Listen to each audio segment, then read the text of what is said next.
လူ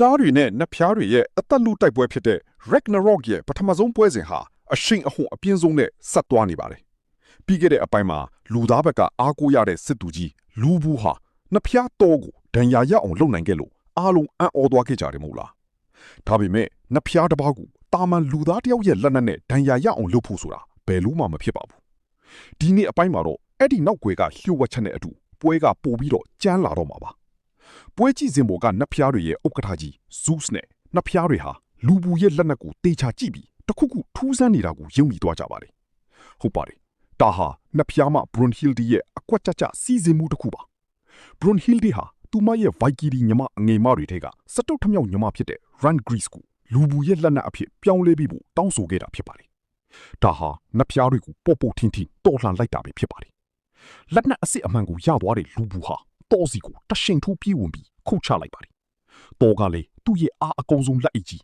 John Grieber နဲ့ကာကွယ်လိုက်ပြီမယ်။အားလုံးအံ့ဩသွားရတာကအဲ့ဒီနတ်ဖျားကြီးရဲ့အကောင်ဆုံးအကာကွယ်လက်အိတ်ကြီးဟာအာလူးကြော်ပြားလို့အစိတ်စိတ်အမော်မော်ကွဲထွက်သွားခဲ့ပါတယ်။ဘာလို့လဲဆိုတော့ Randgris ရဲ့စွမ်းအားဟာဒိုင်းကာတွေကိုဖျက်ဆီးနိုင်တဲ့စွမ်းအားရှိတော့ပါ။ဒိုင်းကာကွဲသွားတာကိုမြင်တော့လူဘူးရဲ့စစ်တပ်ကြီးကဝမ်းသာလွန်းလို့မျက်ရည်တောင်ကျလာကြပါတယ်။တမိုင်းမှာဘယ်တော့မှမလှုပ်နိုင်ခဲ့တဲ့နတ်ဖျားတွေကိုဒူးထောက်စေမဲ့အလုပ်ကိုသူတို့ခေါင်းဆောင်ကလှုပ်ပြနေပြီလေ။ဒါပေမဲ့ဇူကြီးကတော့စိတ်ဆိုးမဲ့အစားဖျားသခင်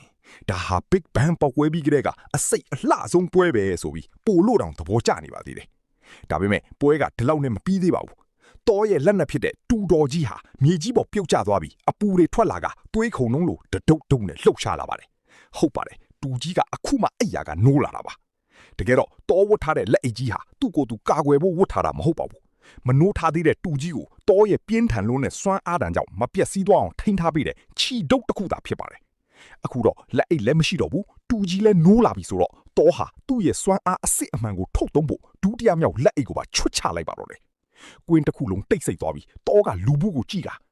မင်းငါချက်ချင်းတိတ်မသွားနဲ့ဟိုနော်လို့တတိပေးလိုက်ပါတယ်။တော်ဟာအားလုံးကိုအဆုံးသတ်ဖို့သူ့ရဲ့အားအပြင်းဆုံးကွက်ဖြစ်တဲ့ Thor's Hammer ကိုသုံးပြီးတူကြီးကိုအားကုန်လွှဲပေါက်လိုက်ပါတယ်။တူကြီးကလေထဲမှာဝဲပြန်ပြီးလူဘူးစီကိုတရှိန်တို့ပြေးဝင်သွားပေမဲ့လူဘူးကအသာလေးရှောင်လိုက်ပြီးအကာအကွယ်မဲ့နေတဲ့ Thor စီကိုအပြေးဝင်သွားပါတယ်။ဒါပေမဲ့အဲ့ဒီအချိန်မှာပဲပေါက်လိုက်တဲ့တူက Boomerang လို့နောက်ကနေပြန်လှည့်လာပြီးလူဘူးကိုတိုက်ခိုက်ပါတယ်။လူဘူးကနောက်တစ်ချိန်ရှောင်နိုင်ခဲ့ပြီမဲ့Thorကပြန်ဝဲလာတဲ့တူကိုလီဟုံစီအားနဲ့အတူဖမ်းပြီးလူဘူးစီကိုအရှိတ်အဟုန်ပြင်းပြင်းနဲ့ထပ်မံထုချလိုက်ပါတော့တယ်။ပြင်းထန်လုံးတဲ့စွမ်းအားနှစ်ခုထိတ်တိုက်တွေ့ပြီးကွင်းတစ်ခုလုံးပေါက်ကွဲမှုကြီးဖြစ်သွားကအပိုင်း3ဟာဒီနေရာမှာပဲပြီးဆုံးသွားခဲ့ပါတယ်